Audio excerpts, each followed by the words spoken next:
तो दोस्तों अगर आप एक बड़े नामी-गिरामी इंसान हैं, अच्छा खासा पैसा है, अच्छी खासी इज़्ज़त है सोसाइटी में, लेकिन साथ में अच्छी खासी पोज़ीशन भी है एएमसीज़ में, जहाँ पे एसेट मैनेजमेंट कंपनीज़ के पास ऐसी इन्फॉर्मेशन हुआ करती है, जिसमें म्यूचुअल फंड्स में क्या होने वाला है, क्या दिक्कत है, क्या अच्छी बातें हैं, वो इन्फॉर्मेशन अगर इनके पास हो, उसके बेस पे बहुत सारे फ़ैसले अगर आप लें, अपने फ़ायदे या नुकसान के लिए, तो एक तरीके से टेक्निकली और एथिकली वो गलत है, क्योंकि वो इन्फॉर्मेशन सिर्फ़ आपके पास है और आप उसको अपने फ़ायदे या नुकसान के हिसाब से यूज़ कर रहे हैं। तो एक तरीके से वो रुतबा, वो पैसा, वो शान और शौकत गलत बेस पे बनी हुई है। इस चीज़ को मैं क्यों बता रहा हूँ?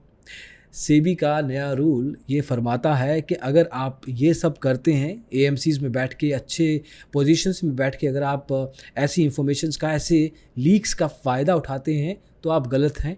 आपको बार किया जाता है। मतलब बिना किसी बात के इन सब लोगों को जो अच्छे पोजीशंस पे बैठे हैं, अब वो कोई भी फ़ैसला अपने पोर्टफोलियो में उन एएमसीज़, उन फंड हाउसेज़, उन म्यूचुअल फंड्स के थ्रू नहीं ले पाएँगे जो उनका फ़ायदा और उनका नुकसान करे। This is a welcome move by SEBI.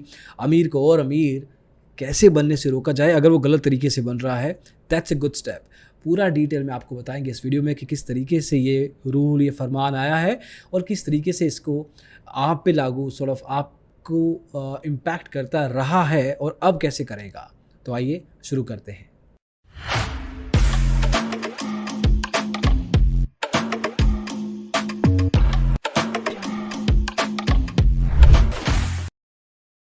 तो दोस्तों कुछ समय पहले फ्रैंकलिन टेम्पल्टन का एक केस आया था जिसमें 6 फंड हाउसेस एएमसी को बंद कर दिया गया था, लेकिन ऐसा भी देखा गया कि कुछ ऐसी ट्रांजैक्शंस हुई थी कुछ समय पहले, उसके जस्ट बंद होने से पहले, जो कि थोड़ी सी डाउट्स क्रिएट करती थी, एक तरीके से एक कशमकश क्रिएट करती थी कि ऐसा क्यों हुआ, जो स्पेसिफिक लोगों के पास इंफॉर्मेशन थी उनके पास ऐसी ट्रांजैक्शंस क्यों हैं।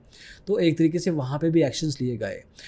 ऐसी चीज़ें ना हो और ऐसी चीज़ों से दूर रखा जाए एएमसीज़ के बड़े-बड़े लोगों को, इसके लिए ये स्टेप लिया गया है जिसमें कि गाइडलाइन बना दी गई है इन्वेस्टमेंट और ट्रेडिंग एम्प्लॉइज़, इन्वेस्टमेंट के लिए और ट्रेडिंग के लिए जो एएमसीज़ के एम्प्लॉइज़ होते हैं कि अब आप ये सब नहीं कर पाएँगे। कौन से एम्प्लॉइज़ हैं, एक पूरी की पूरी लिस्ट है।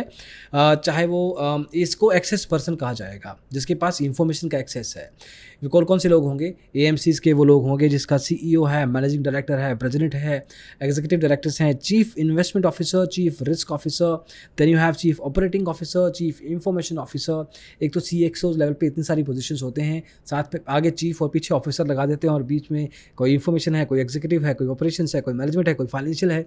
All of that, fund manager हो या डीलर हो या हो एक रिसर्च एनालिस्ट, ये सब लोगों को ऐसे ट्रेडिंग और इन्वेस्टमेंट से बाहर कर दिया गया है। आप अब इन्वेस्टमेंट्स नहीं कर सकते जिन फंड हाउसेस को आप मैनेज कर रहे हैं, और अगर आपके पास कोई ऐसी इन्फॉर्मेशन है, उसको अगर आपने यूज़ किया तो अब आप दिक्कत में आएंगे। ये जो नया फ्रेमवर्क है 1 दिसंबर हमारे बर्थडे के अराउंड 1 दिसंबर 2021 पे लग जाएगा।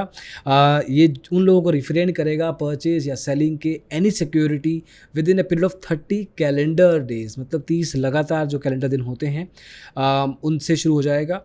फर्दर ये सारे एम्प्लॉयज़ रिफ्रेन हो जाएंगे, प्रॉफिट कमाने के से दूर हो जाएंगे जहाँ पे परचेजिंग एंड सेलिंग हो रही है। आपकी पर्सनल ट्रांजैक्शन कोई नहीं होनी चाहिए। आपके पैन कार्ड, आपके डीमैट अकाउंट, आपके कोई भी फंड अकाउंट है, बिजनेस अकाउंट है, ऐसा कोई पर्सनल ट्रांजैक्शन नहीं होना चाहिए। लेकिन इन केस अगर कुछ ऐसा हुआ तो आपको एक अच्छा खासा एक्सप्लेनेशन देना पड़ेगा कंप्लायंस ऑफिसर को, जो आपके ही एएमसी के होंगे। अब अगर उनकी आपकी बात में वज़न लगा तो आपकी बात मानी जाएगी, नहीं तो आप दिक्कत में आएँगे।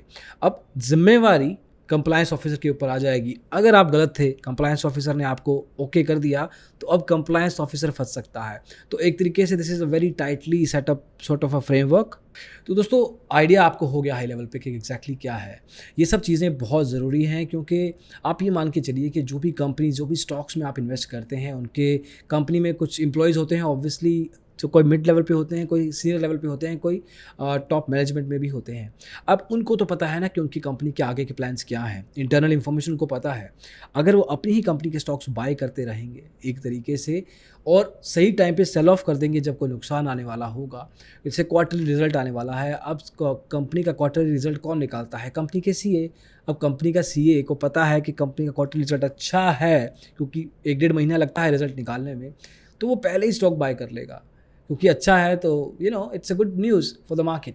तो पहले बाय कर लेगा, जिस दिन रिजल्ट आएगा उस दिन बेच देगा, क्योंकि मार्केट बुलिश हो गया, स्टॉक बुलिश हो गया। तो all of that is going to get stopped, at least अभी के लिए एएमसी लेवल पे, स्टॉक के लेवल पे नहीं, कंपनीज के लेवल पे नहीं, लेकिन अभी के लिए एएमसी लेवल पे जो आपको एम्प्लॉयज़ की लिस्ट बताई वो लोग ये सब नहीं कर पाएंगे।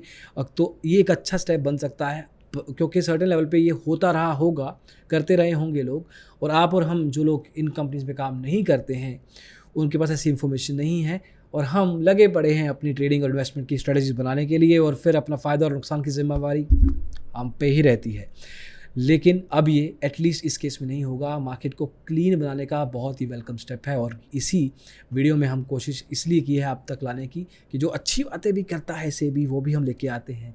तो ऐसा नहीं है कि we are critic of SEBI, we are somebody who is bringing you, we are giving the mouth of visibility to all kinds of steps taken by the regulator या बाकी के मार्केट एंटिटीज़ जो भी स्टेक होल्डर्स हैं stock market industry के। हमारा जिम्मेवारी है कि आप तक वो इन्फॉर्मेशन लेके आना, ताकि आप अपनी इन्वेस्टमेंट्स, अपनी ट्रेडिंग ईजी चिल होके कर सकें, क्योंकि आपको पता है कि आपके साथ कुछ गलत नहीं हो रहा। अभी के लिए इतना ही दोस्तों। जो भी आपके थॉट प्रोसेस होंगे, रिसर्च करने में बड़ी मेहनत लगती है, जो भी थॉट प्रोसेस होंगे ज़रूर बताइएगा कमेंट्स में। अगले वीडियो में जल्दी मिलेंगे। Thank you so much, take care, bye bye.